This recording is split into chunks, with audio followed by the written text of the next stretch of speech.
Brett Archibald moes met die oseaan stry om sy lewe. Nie net fisies nie, maar ook geestelik. Brett, baie welkom. Uiteindelik is jy nou hier. Baie dankie, Archibald. Dis 'n eer om hier te wees. You had an incredible experience when you went to Indonesia for a surf trip.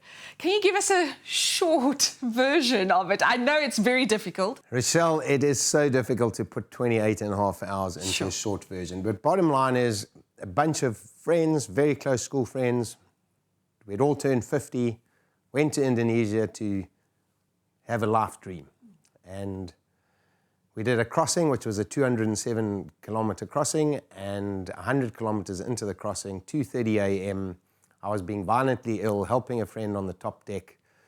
It was one of the worst storms in 35 years in the Mentawai Straits, and I went to the railing to vomit, and vomited once, twice, third time, had this pain up my neck and into my brain, and I remember thinking, if I vomit like that again, I'm going to black out. And that was the last memory I had. I was then in a dream in this washing machine, tumbling in white water, which turned out I was tumbling in the water behind the boat under the engines. My head popped up, and I just saw my boat 50, 60 meters in front of me. I was in the middle of the ocean, and my brain just froze. I think of that moment. And nobody... Julle Afrikaans mense het 'n woord grillerig. Oh, dis baie dit was die woord. You had emotional challenges, but also physical. Yeah, you know, it was a very interesting sequence. I mean, I'm very blessed to have published a book, so it's all laid out in there. But I never thought there would be physical creatures challenging me, but interestingly, 8 crazy things happened. I mean, I felt like I was drowning often.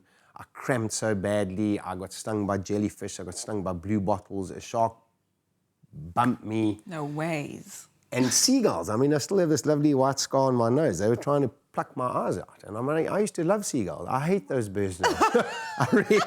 They are not friends of mine. But it was so interesting because it always came, when I reflect now, I fundamentally believe it was a sign, a smack on the head saying, come on, boy, keep fighting.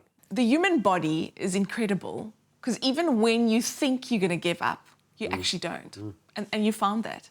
You know, I was ready to give up, as I said, 8 times. And each time something happened, I've learned how, and I'm no different to anyone in this room. I mean, I'm a simple, normal person. And what I've learned is our capability, and we don't even tap into an iota of what we're capable of.